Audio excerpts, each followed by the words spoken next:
Bonjour, bonsoir tout le monde. Bonjour, bonsoir. On est là, c'est nous de nouveau et on avait envie de encore continuer notre étude en Luc et de parler davantage de je pense, une partie de ce texte, chapitre 2 à partir de verset 21 qui pour moi est intriguant, sûr.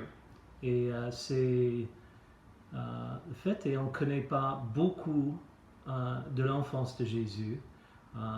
Et ici, c'est toutes les infos qu'on a par rapport à son enfance. On a 3 scènes dans ces quelques versets.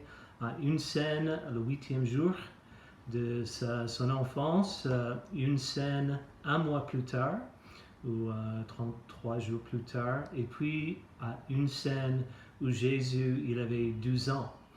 Et je pense que si j'avais juste quelques pensées, et Carole va me suivre, mais cette idée de Jésus, son enfance, et comment il a grandi, et comment il a pu grandir.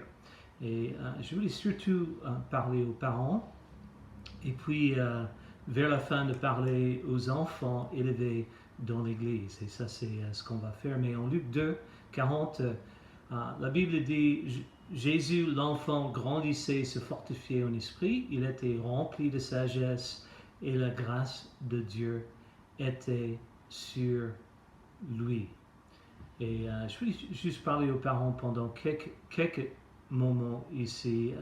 Tout au long de ce passage, on voit les indices du caractère, de la foi des parents de Jésus. Et il y a au moins 2 choses qui me frappent ici par rapport aux parents. D'abord, leur foi authentique. Il y avait une partie de leur foi où ils avaient une foi très personnelle, ils étaient visités par l'ange, ils avaient reçu une révélation personnelle. Pour eux, c'était tangible, concret, du béton, quoi, dans leur expérience, dans leur relation personnelle avec Dieu. Et tous les deux avaient ce fondement, cette racine profonde de foi à travers cette révélation personnelle. Mais aussi, je suis frappé par leur foi, je dirais, générale, leur confiance dans les Écritures, leur confiance en ce que la Bible enseignait. Je pense que tu vois ça dans leur façon, leur manière salut Cosette, leur manière de suivre les principes bibliques dans l'Ancien Testament. Et on voit ça à travers leur respect de certaines prescriptions, de certaines règles de la loi de l'Ancien Testament par rapport à ces visites annuelles au temple pour les fêtes majeures et tout ça. Mais je sais en tant que parent, de nos jours, ces 2 réalités sont importantes dans notre foi. C'est d'avoir notre foi authentique, très personnelle, de continuer à avoir une foi qui est réelle, qui est racinée dans les expériences qu'on a vécues jusqu'à présent dans nos vies, nos révélations personnelles, dans nos moments avec Dieu, les moments où on a vu Dieu agir personnellement, et de continuer à raconter ces histoires à nos enfants, que la foi est quelque chose de réel, authentique, très personnel, mais aussi nécessaire pour ce fondement de faire grandir un de nos enfants dans la foi. Et la deuxième chose, c'est juste cette confiance en la parole de Dieu, certains principes. Ces 2 parents avaient cette confiance que la communauté spirituelle était quelque chose d'essentiel. Et on voit ça 12 ans de suite, ils ont assisté à cette fête à la Pâque, et c'était ce moment où on voit Jésus au temple, mais c'était l'habitude de la famille de passer, de consacrer du temps, de l'énergie, j'imagine de l'argent, de se mettre dans une situation où Jésus avait l'occasion de connaître sa famille, sa communauté spirituelle, de grandir davantage, d'être stimulé, d'être inspiré. Et Jésus au temple, c'est impressionnant de voir Jésus qui avait besoin de connaître davantage. Bien sûr, les prophéties parlent de sa venue, mais aussi en général de connaître la parole de Dieu. Je suis frappé par ce rôle des parents dans la vie de Jésus. Et je pense que c'est essentiel, c'est ce qu'on désire aussi, de donner l'occasion à nos enfants de connaître Dieu de manière personnelle. Mais pour les enfants élevés dans l'Église, je pense que pour Jésus, c'était une bénédiction d'avoir ce fondement, d'avoir l'influence de ses parents. C'était bien sûr le plan de Dieu. Il avait les parents impliqués dans sa vie. Et je voulais juste encourager les enfants, surtout les enfants élevés dans l'Église, d'apprécier le rôle, juste le rôle des parents dans nos vies. Bien sûr, on n'est pas les parents parfaits, on va faire les erreurs, on va faire les bêtises, on va être parfois motivé par notre crainte ou d'autres choses, ou notre égoïsme, et de quand même faire grâce un peu à vos parents, mais aussi apprécier le rôle qu'on joue dans nos vies en ce moment, au niveau d'expérience, au niveau de spiritualité peut-être, même si ce n'est pas parfait, mais de continuer à apprécier ce rôle, mais aussi de juste revoir l'exemple de Jésus. Jésus, il avait besoin, et je pense vous aussi, Jésus avait besoin de connaître le plan de Dieu, son Père céleste, personnellement. Et je pense que c'est la quête, la responsabilité, la recherche de chacun de vous. On ne peut pas déléguer ça à nos parents. On ne veut pas juste supposer que ça va vous arriver quelque part. Mais c'est absolument nécessaire d'avoir ce cœur, ce désir que Jésus avait de connaître. Bien sûr, les pratiques, les principes bibliques, mais aussi de connaître le plan de Dieu très spécifique pour sa vie.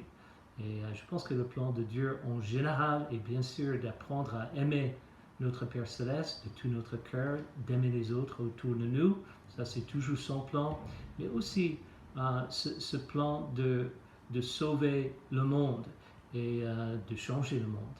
Et Jésus il avait au fur et à mesure, je pense, compris de façon très personnelle le plan de Dieu dans sa vie.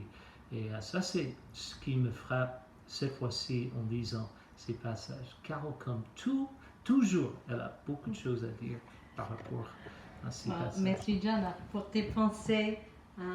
Même en pensant à Jésus qui était, quand ses parents sont allés au temple pour le consacrer au Seigneur, je pense que c'était quelque chose qu'on a beaucoup prié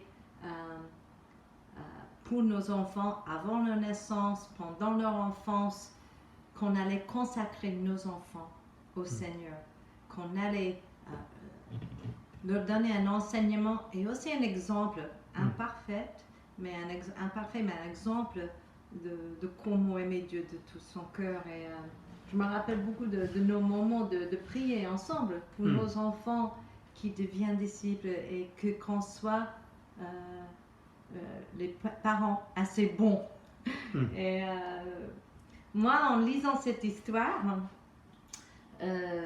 j'ai pensé un petit peu au fait que, en fait, le nom de l'enfant, Jésus, n'était pas donné à Jésus par Marie et Joseph, mais plutôt par Dieu. L'ange de Dieu l'avait dit, voilà, ton fils, il sera appelé Jésus. Et je sais qu'en tant que parents, ou peut-être parmi nous, il y a certains qui sont même enceintes dans l'assemblée, vous pensez beaucoup à qu'est-ce que vous allez appeler votre enfant. Et récemment, on a un nouveau petit enfant, Luna, une petite fille qui est née le mois d'avril pendant le confinement. Et je sais que Thomas et Courtney, ils ont beaucoup lutté pour considérer comment ils allaient appeler leur enfant. Mais pour Marie et Joseph, c'était choisi par Dieu pour eux. Mm.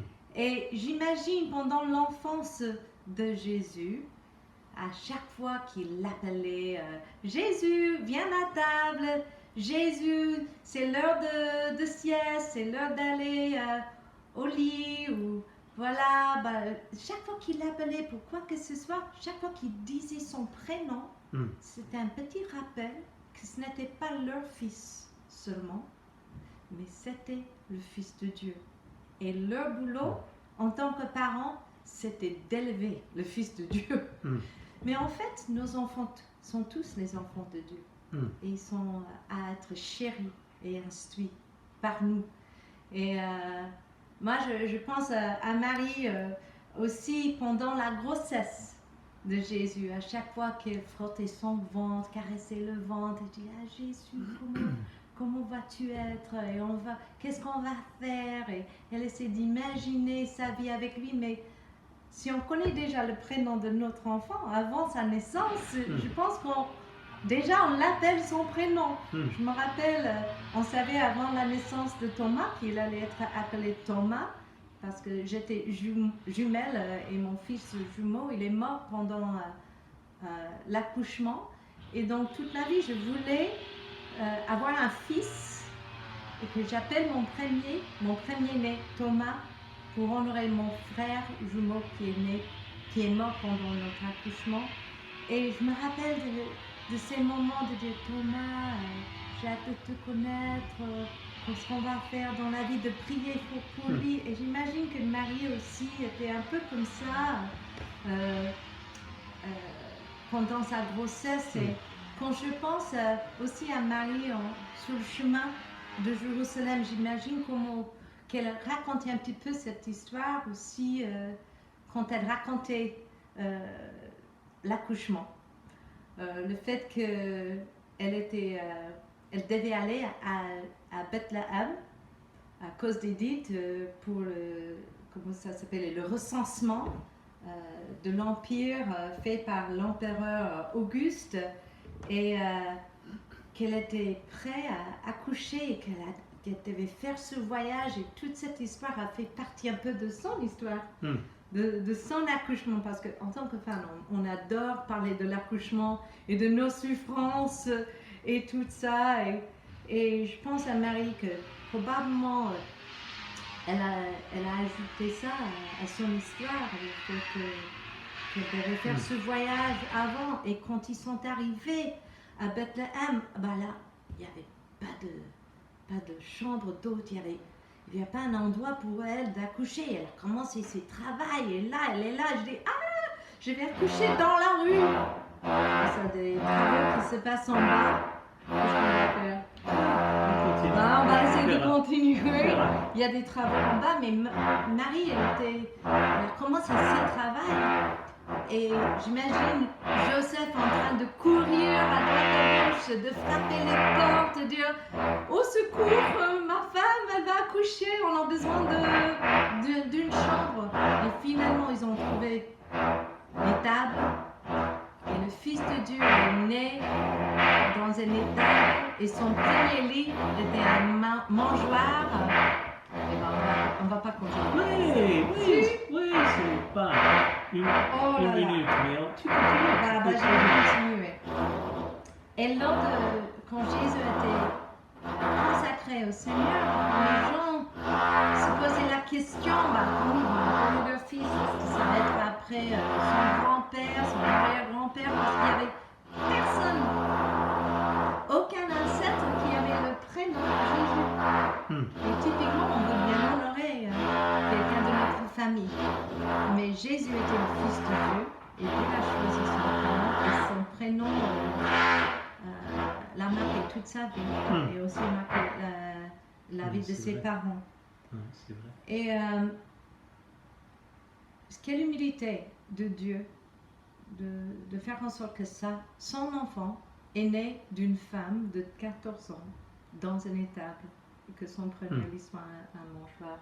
Je trouve Dieu incroyable, qu'il aurait dû être né dans un château, dans un palais, avec le meilleur de tout. Mais il est comme nous. Dès sa naissance, Jésus, il est comme nous, né aux parents même pauvres, et comme nous. Je voulais aussi parler un petit peu d'Anna, d'Anne en français. En Luc 2, verset 36, la Bible dit « Il y avait aussi une prophétesse, Anne, fille de Phanuel, de la tribu Azer. Elle était d'un âge très avancé. Elle n'avait vécu que 7 ans avant son mari, après son mariage. Restée veuve et âgée de 84 ans, elle ne quittait pas le temple. Elle servait Dieu nuit et jour, dans le jeûne et dans la prière. Arrivée elle aussi à la même heure, elle disait publiquement sa reconnaissance envers Dieu. Et elle parlait de Jésus à tous ceux qui attendaient la délivrance à Jérusalem. Et il n'y a que 3 versets là. Mais on peut apprendre beaucoup d'Anne dans ces 3 versets. Et pourquoi elle est même dans la Bible, cette femme spirituelle? D'abord, son père était Phanuel, ce qui veut dire le visage de Dieu. Et il était du tribu Azer, le 8e fils de Jacob, d'Israël. Et son prénom veut dire heureux. Et c'était un tribu connu par leur joie, par leur contentement, par leur joie de vivre.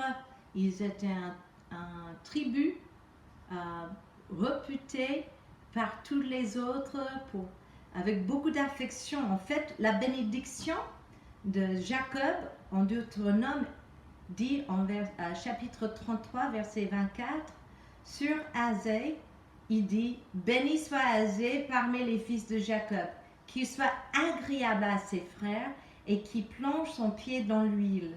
Que tes verrous soient en fer et en bronze et que ta vigueur dure autant que ta vie. » Je me demandais pourquoi on mentionne le nom du papa de Anne dans ce verset.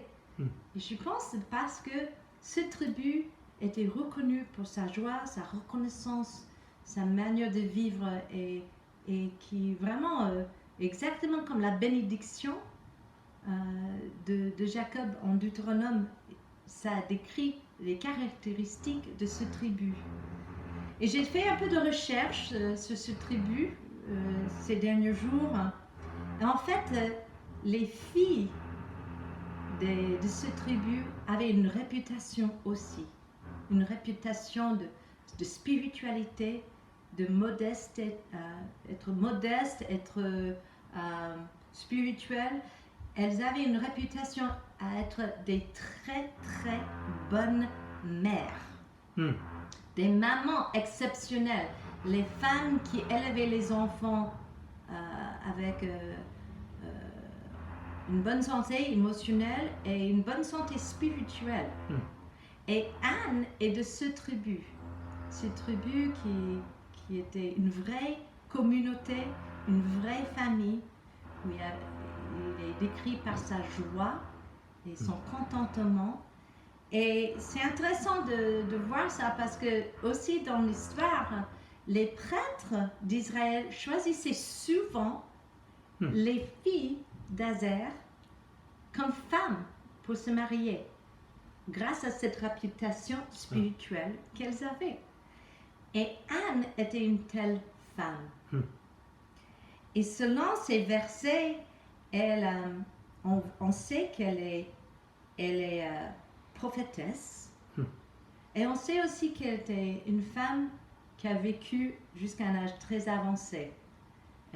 Selon la Bible, elle a vécu 84 ans en tant que veuve. Et elle a eu un mari de 7 ans seulement. Donc, peut-être elle a eu des enfants, on ne sait pas. Pendant une période de 7 ans, c'est bien probable. La Bible ne dit pas qu'elle était sans enfants. Et peut-être ses enfants prenaient soin d'elle aussi, comme c'était important dans la Bible que les enfants prennent soin de leurs parents, qui lui donnaient la possibilité même d'aller au temple chaque jour pour louer Dieu, pour annoncer la parole de Dieu aux autres. Mais j'imagine aussi qu'elle était une femme qui, pendant toute sa vie, elle était très dévouée et sa réputation était telle que prophétesse et qu'elle était très connue à Jérusalem. 100 ans, 105 ans peut-être elle avait lors de la naissance de Jésus. Et donc j'imagine que toute Jérusalem savait qui elle était, connaissait cette femme spirituelle. Peut-être elles étaient instruites par elle, conseillées par elle, toutes ces années de sagesse qu'elle avait. 100 ans, peut-être 105 ans elle avait. Et ben je pense à elle aussi, une femme qui jeûnait, qui avait une réputation de jeûner, qui avait une réputation de prier et qui était une femme qui proclamait sa reconnaissance. Et je pense que la reconnaissance, c'est une qualité spirituelle vraiment importante dans la vie. Et vraiment important en tant que parent aussi. Qu'on transmet cette joie et cette reconnaissance à nos enfants. Mais Anne avait cette réputation de parler de sa reconnaissance aux autres, sa reconnaissance envers Dieu. Et j'imagine que c'était vraiment un privilège d'être avec elle, de passer du temps avec elle. On veut toujours passer du temps avec les personnes positives, reconnaissantes. Et je sais que pour moi-même, dans ma vie spirituelle, combien de fois j'ai dû, dans les moments d'épreuve, dans les moments où je perdais ma joie, que je devais repratiquer la reconnaissance dans la méditation, dans la prière. Et ça, c'était son habitude. Et je pense que c'est important qu'on se pose la question même, quelle est ma réputation? Est-ce que je suis connue pour ma reconnaissance, pour ma joie, en étant une femme spirituelle, qui jeûne pour rester proche de Dieu, qui prie beaucoup, qui est une femme, une mère spirituelle, qui reste proche de Dieu? Parce que avant tout, Anne était une femme qui mettait Dieu en premier dans sa vie. Et donc voilà quelques pensées pour vous. Désolée pour le bruit, pour le chien. On est content de passer ce petit moment ensemble. Et j'espère que ça vous aide dans vos réflexions, dans votre discussion ce soir. On vous aime. Allez, Allez, bonne soirée. Ciao.